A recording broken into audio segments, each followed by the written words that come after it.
Yes बेटा, good morning. Structure of DNA. तो DNA की study first of all X-ray diffraction technology से Wilkins और फ्रैंकलिन ने की थी।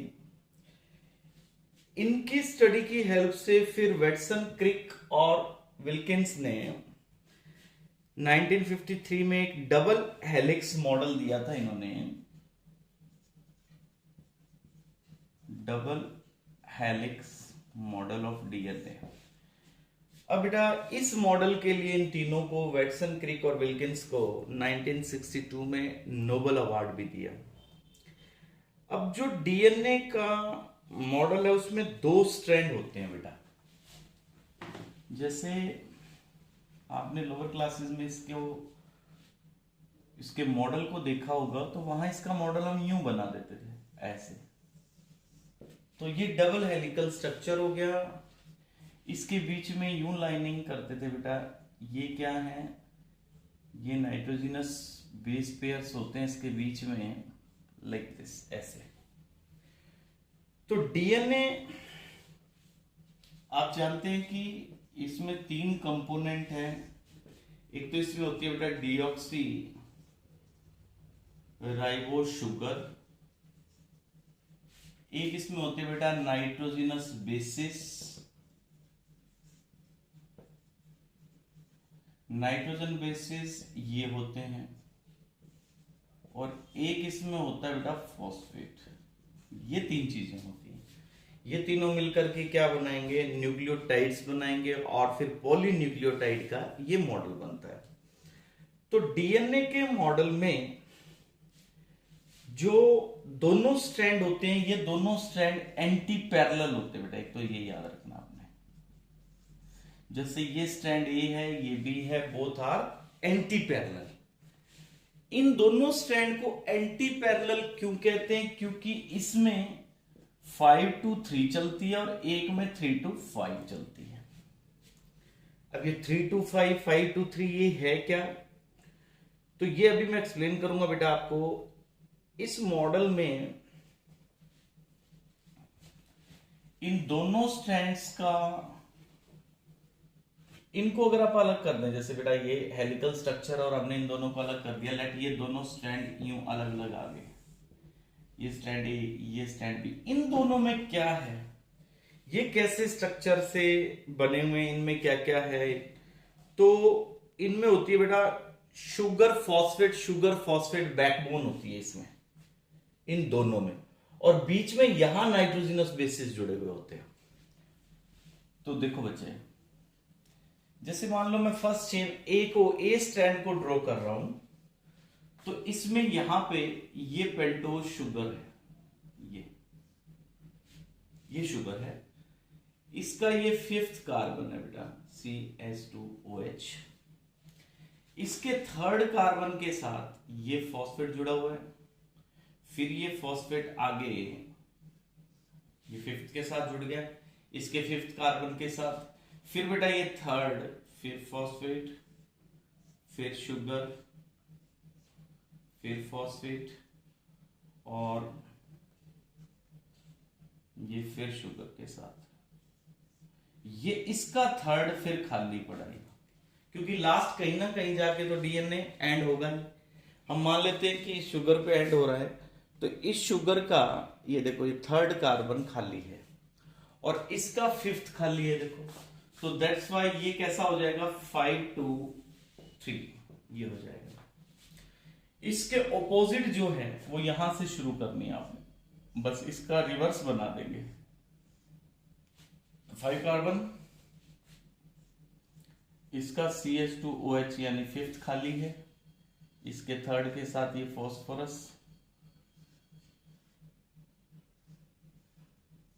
इस तरह से बेटे, फिर इसके 3rd के साथ यहां फॉस्फोरस, यहां पे फिर से रिवर्स में बना देंगे, उल्टी यहां पे शुगर आप बना देंगे, और ये, तो इसमें यहां पे ये OH बच गया, ये 3rd कार्बन और ये 5th, तो ये 3 to 5 ये हो गया। इसलिए ये दोनों स्टैंड आपस में क्या है बेटे? Anti parallel. ये देखो लीजिए, ये फिफ्थ और ये थर्ड, तो दोनों में sugar phosphate sugar phosphate sugar, ये देखो ये शुगर,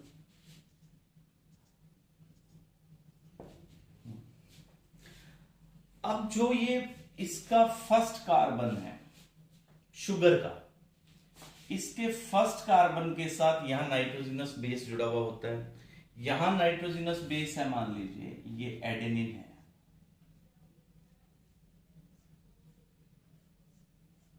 ये एडेनिन है बेटा, तो इस एडेनिन के साथ यहां पे सामने यहां पे ये थायमिन जुड़ा हुआ है, थायमिन में ये डबल बॉन्ड आके इससे जुड़ता है ऐसे, ये टी, और ये थायमिन यहां पे इसके फर्स्ट कार्बन के साथ, फिर सेकंड में बेटा जैसे इस साइड थायमिन, यहां पे आपने इस जगह थायमिन बना देना है ऐसे, ये थायमिन, इस थायमिन के साथ आगे फिर इस तरफ आप बना देंगे एडेनिन,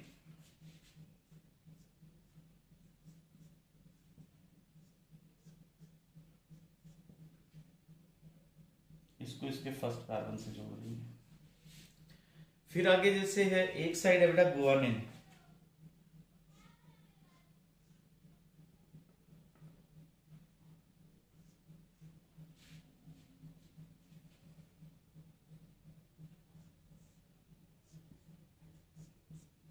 ये गुआनिन, गुआनिन के साथ आपने जोड़ना है साइटोसिन को,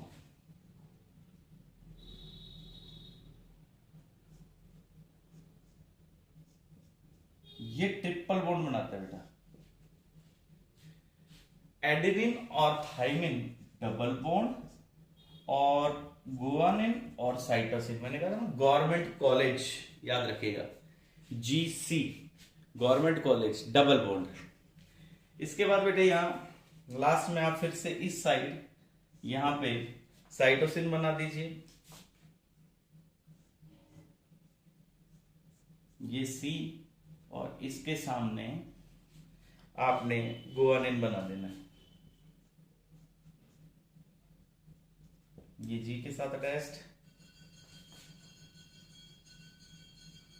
और इसको फर्स्ट कार्बन के साथ जोड़ो, तो ये डीएनए का मॉडल है बेटा, इसमें दोनों स्ट्रैंड हो जाएंगे और बीच में शुगर, साथ में शुगर और नाइट्रोजनस बेसिस कौन कहां से जुड़ा हुआ है, ये हमने इस डायग्राम में देख लिया, ऐसा डीएनए का मॉडल होता है। डीएनए के मॉडल में ये जो बॉन्ड्स होते हैं ये होते हैं बेटा हाइड्रोजन बॉन्ड्स, ये बॉन्ड होता है नाइट्रोजन ग्लाइकोसाइडिक बॉन्ड, और ये होता है बेटा phospho diester bond, phospho diester bond. इसके बाद आगे आता है चारगफ्स रूल। डीएनए के मॉडल में एक टर्न से दूसरे टर्न तक ये जो डिस्टेंस है ये 34 एंगस्ट्रॉम होता है बेटा, एक बेस पेयर से दूसरे बेस पेयर का गैप 3.4 एंगस्ट्रॉम, मतलब एक टर्न 360 डिग्री जब डीएनए रिवॉल्व करेगा तो इसके बीच में कितने बेस पेयर्स आ जाएंगे, कंफर्म्ड है 10 बेस पेयर्स आ जाएंगे बेटा, क्योंकि एक दो बेस पेयर के बीच में 3.4 एंगस्ट्रॉम का गैप है, ठीक है। इसके बाद बेटा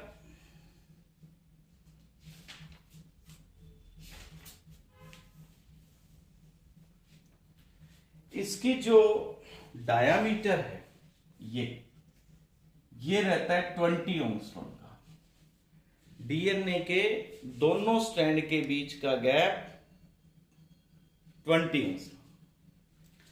अब इसके बाद है बेटे नेक्स्ट चारगफ्स रूल, ये आपके केमिस्ट्री में भी आएगा, चारगफ्स रूल डीएनए का भी आएगा, वहां पे बायोमोलिक्यूल्स का जो चैप्टर है आपकी केमिस्ट्री में उसमें चार्गफ रूल भी आएंगे।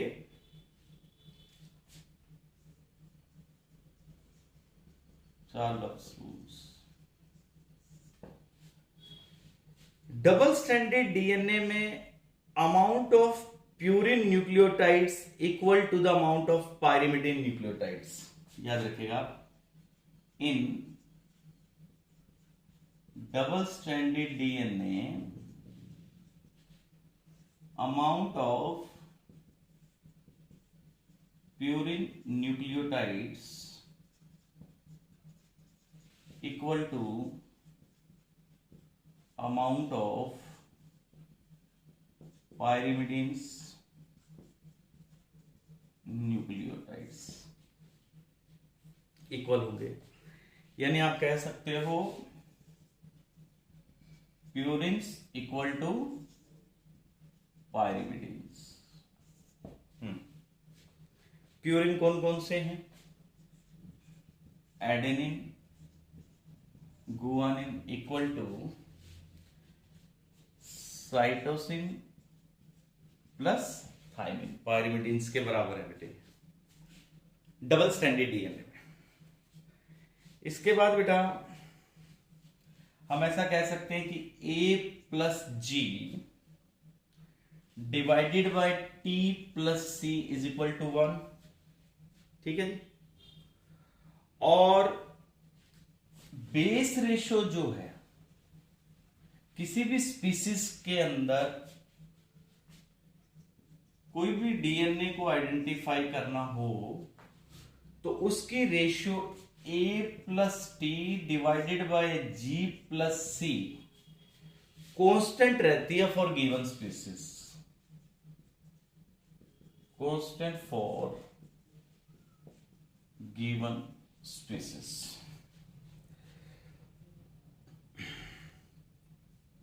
हाँ जी।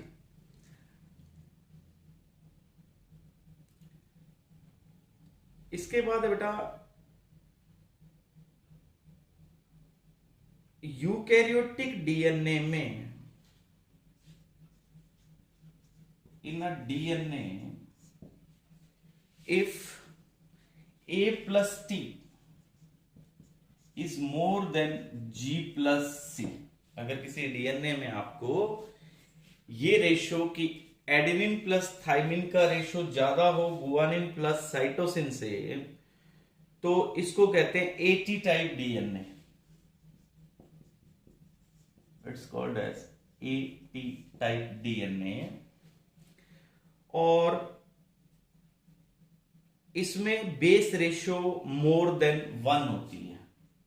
ऑब्वियस है, ये ज्यादा होगा ये कम होगा, तो ऑब्वियसली मोर देन 1 आ जाएगी रेशो बेटा।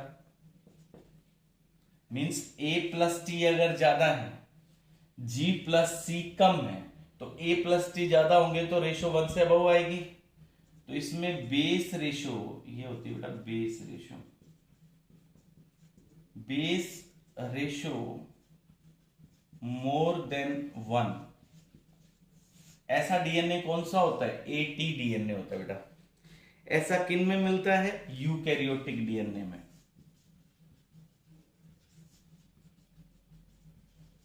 Eukaryotic DNA. इसके बाद बेटा अगर G प्लस C ज्यादा है in a DNA, G plus C is more than A plus T, तो ये कैसा डीएनए होगा? It is GC type DNA. GC type guanine cytosine type DNA होता है। और इसका बेस रेशियो कितना होगा? Base ratio obviously less than 1 होगा।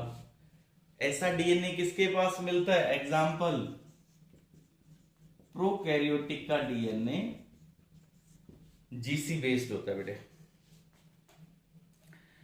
इसके बाद है बेटा मेल्टिंग पॉइंट डीएनए का, कि किस टेम्परेचर पे डीएनए मेल्ट करेगा। Melting point of DNA depends upon GC contents, GC contents पे डिपेंड करता है। और जीसी कंटेंट किस में ज्यादा होता है, अभी बताया मैंने आपको, प्रोकैरियोटिक में ज्यादा होता है बेटे। जीसी कंटेंट प्रोकैरियोटिक सेल्स के अंदर ज्यादा मिलेगा। तो जीसी कंटेंट का हाई मेल्टिंग पॉइंट होगा, तो इसका मतलब प्रोकैरियोटिक डीएनए का मेल्टिंग पॉइंट हाई है। यूकैरियोटिक डीएनए से मतलब हमारे डीएनए की बजाय बैक्टीरिया के डीएनए का मेल्टिंग पॉइंट हाई मिलेगा, याद रखिएगा। हाँ जी, डीएनए कौन सी अल्ट्रावायलेट रेज को एब्जॉर्ब करता है? DNA absorbs UV rays of 2600 angstrom, 2600 angstrom wavelength की लाइट को एब्जॉर्ब करता है बेटे। अब है डीनेचरेशन और रीनेचरेशन का। डीएनए को अगर हम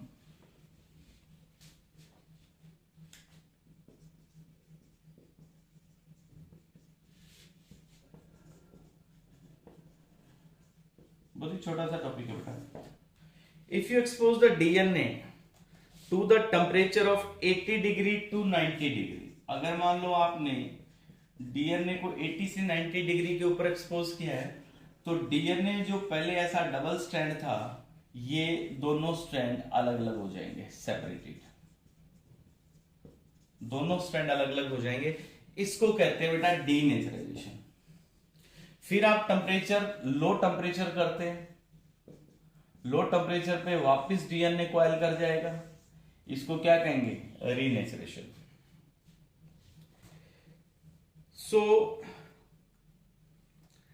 अगर आप हाई टेम्परेचर देंगे तो इसके हाइड्रोजन बॉन्ड्स टूट जाएंगे, वापस फिर लो टेम्परेचर पे लाते हैं तो इसके हाइड्रोजन बॉन्ड बेस पेयर्स के फिर से बन जाएंगे बेटा। ठीक है बेटा, यहां तक आपने लर्न करना है, अंडरलाइन करना है। Thank you, have a nice day.